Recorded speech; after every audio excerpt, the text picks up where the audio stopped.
दोस्तों, आज के विषय में एक भाई का बहुत ही प्यारा प्रश्न आया है। उनका प्रश्न यह है कि केवल मनुष्य जन्म ही कर्म प्रदान क्यों है, मनुष्य योनि ही कर्म प्रदान क्यों है। जैसे देवता, सिद्ध, यक्ष, राक्षस ये सब कर्म करने में मनुष्य से कहीं अधिक समर्थ है और कहीं अधिक क्रिया शक्ति और बुद्धि उनमें है, तो उन देवी देवताओं की मुक्ति क्यों नहीं हुई, वो मुक्ति से वंचित क्यों हो गए। क्योंकि जिस पद पर वो बैठे हैं, जिस दिव्य लोगों में वो बैठे हैं, उनकी बुद्धि हमसे स्वस्थ है, तेज है और उनमें सिद्धियां भी है, तो वो मोक्ष को प्राप्त क्यों नहीं हुए, वो गति को प्राप्त क्यों नहीं हुए। जितने भी संत महापुरुष हुए हैं वो मनुष्य कर्म प्रदान को ही क्यों स्वीकार करते हैं। बहुत ही प्यारा प्रश्न है और ऐसे प्रश्न आने चाहिए। जब ऐसे प्रश्न आते हैं, जब हम उन्हें पढ़ते हैं और जब उसका उत्तर देने का हमें मौका मिलता है तो हमें भी खुशी होती है और आप लोगों की भी जो जिज्ञासा है वो जिज्ञासा और ज़्यादा दृढ़ होती है। तो बिना देर के चलते हैं आज के विषय की ओर, इस प्रश्न का उत्तर ढूंढने की कोशिश करते हैं। सबसे पहले पृथ्वी के प्राणियों को ले लेते हैं। पृथ्वी में जो प्राणी है उनका एक प्रकार का विभाजन है, मतलब प्रगति में एक प्रकार का संविधान है, विभाजन है, एक अलग अलग खंड करके उनको बताया गया है। तो 3 स्रोत बताए हैं। पहला है ऊर्ध्व स्रोत, दूसरा है तिर्यक स्रोत और तीसरा है अधः स्रोत। वृक्ष वगैरह आदि वनस्पति ऊर्ध्व स्रोत हैं। यह अपनी जड़ों से रस ग्रहण करते हैं और वह रस ऊपर की ओर जाकर उन्हें पुष्ट करता है। प्रगति में जो उत्थान पतन का चक्र घूम रहा है, इसमें वे विकासोन्मुख हैं। प्रगति उन्हें ऊपर ले जा रही है, मतलब वो विकास की ओर है। कौन है ये जो वृक्ष वगैरह है, ये इनके बारे में बता रही है। उनका ऊर्ध्व स्रोत होना बतलाया है। जैसे पशु पक्षी आदि सब तिर्यक स्रोत हैं। ये जो आहार ग्रहण करते हैं वे उनके शरीर में आड़े चलता है। प्रगति उनके द्वारा सूचना देती है कि ये मध्यम अवस्था में है, यह ऊपर भी जा सकते हैं और नीचे भी। ऊर्ध्वमुख गति और अधोमुख गति दोनों ही मध्यम अवस्था में आती है। केवल मनुष्य ही अधः स्रोत प्राणी है। यह जो आहार मुख से ग्रहण करता है वे नीचे की ओर जाता है। प्रगति इस प्रकार सूचना देती है कि उसके राज्य में विकास की चरम सीमा यहाँ हो चुकी है। यहाँ पर्यटन करके यदि तुम जन्म मरण से छूट नहीं जाते, प्रगति के प्रशासन से परे नहीं पहुँच पाते, तो प्रगति अब तुम्हें नीचे की ओर ले जाने वाली है। जिसको सव्य पर्यटन करके प्रगति के प्रशासन से परे होना है वह कर्म योगी ही है, ऐसा शास्त्रों में बताया गया है। इसका मतलब है कि जो भी अवस्था बनती है वो मनुष्य जन्म में ही वो अवस्था बनती है, उसके बिना किसी प्रकार की अवस्था नहीं बनती।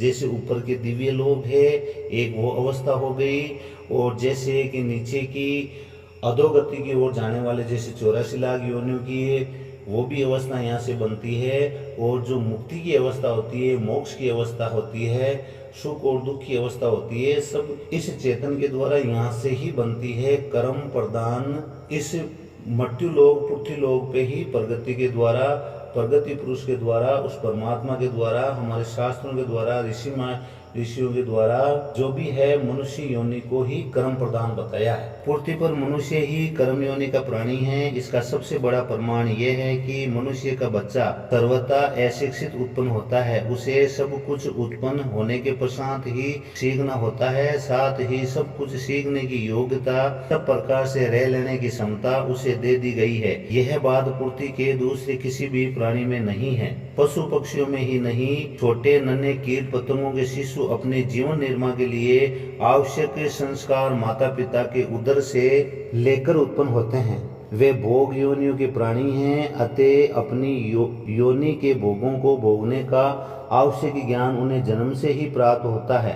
बंदर के बच्चे को वृक्ष पर चढ़ना या माता के पेट से चिपके रहना सिखलाना नहीं पड़ता। गाय के बछड़े को तैरना कब सिखाया जाता है। प्रत्येक पक्षी अपनी परंपरा के अनुसार ही घोंसला बनाना सीखता है। बतख का शिशु अंडे से निकलते ही तैरने लगता है। कबूतर और बुलबुल को आप बया पक्षी के साथ वर्षों पाल कर देख लीजिए, बया के समान सुंदर कलापूर्ण घोंसला बनाना तो दूर रहा, इन्हें कोई अटपटा बंद घोंसला भी बनाना नहीं आएगा। बुलबुल वही कटोरी जैसा सुंदर घोंसला बनाएगी। ये पशु पक्षी सिखलाने पर बहुत कुछ सीख लेते हैं।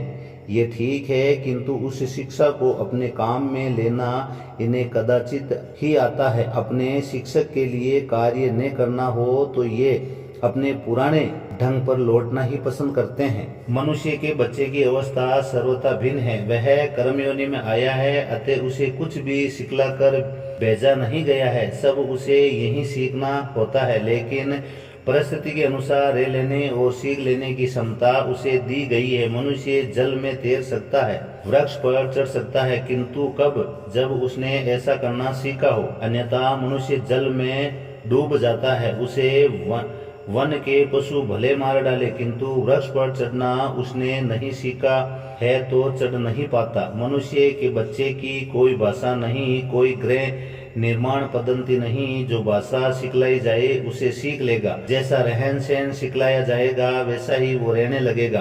भेड़ियों के द्वारा पाले गए मनुष्य के बच्चे मिले हैं, वो भेड़ियों की माद यानी झुंड में रहने और हाथ पैरों से भेड़ियों की भांति चलने दौड़ने तथा कच्चा मांस खाने के अभ्यासी हो चुके थे। भेड़ियों के समान गुर्राना मात्र भी उन्हें आता था। एक उदाहरण हिरणों के द्वारा पाले गए बच्चों का भी पढ़ने को मिलता है। बतलाया जाता है कि वह बच्चा मुख से घास चरता था और हिरणों की गति से छलांग लगाता और दौड़ता था। ये कर्म योनि के प्राणी की ही विशेषता है कि वह उस परिस्थिति के अनुसार अपने को बना सकता है जो प्रारब्ध उसे देता है। किसी भोग के लिए आवश्यक ज्ञान एवं उपकरण देकर उसे प्रगति नहीं बेचती, क्योंकि वे भोग योनि का प्राणी ही तो नहीं है। कहने का तात्पर्य यह है कि जो मनुष्य जन्म जिस प्राणी को मिलता है वो भोग योनि नहीं है। यहाँ से संस्कार बनाकर फिर वो आगे के जन्म को तैयार करता है। बाकी जितने भी जीव जंतु है सिर्फ अपना भोग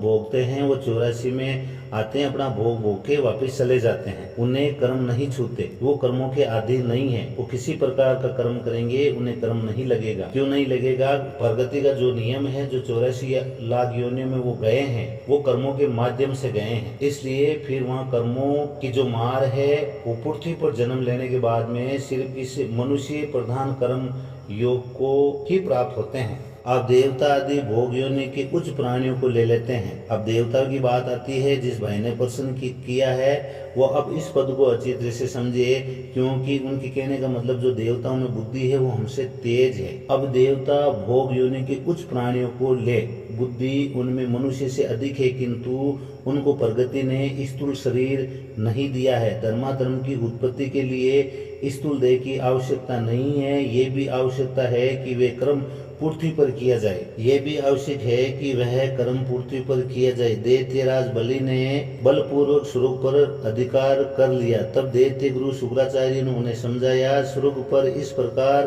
अधिकार स्थायी नहीं हो सकता। अधिकार तभी स्थायी होता है जब उस अधिकार को प्राप्त करने का जो नियम है उसका पालन किया जाए, अन्यथा सृष्टि का नियंता किसी न किसी प्रकार अनधिकारी को अनधिकारी प्राप्त स्थान से मुक्त कर देता है। स्वर्ग का स्वामी अश्वमेध यज्ञ करने वाले को मिले, ये नियम है। तुम यज्ञ करके यहाँ के नियमित अधीश्वर बन जाओगे, यहाँ के स्वामी बन जाओगे, तो तुम्हें सृष्टि नियता उस पद से बेदखल नहीं कर सकेगा। बलि को यज्ञ करने के लिए पृथ्वी पर आना पड़ा। उन्होंने नर्मदा के उत्तर तट पर अपनी यज्ञशाला बनाई, क्योंकि समस्त लोगों में सृष्टिकर्ता ने इस धरा को ही कर्म भूमि बनाया। दूसरे सब लोगों को तो भोग भूमि है, दूसरे सब लोग तो भोग भूमि है। धरा ही कर्म क्षेत्र है, इसी क्षेत्र में कर्म की खेती संभव है। यही हुए शुभ या अशुभ कर्मों का भोग दूसरे लोगों में कर्ता को मिलता है। जैसे वृक्ष की जड़ पृथ्वी में रहती है,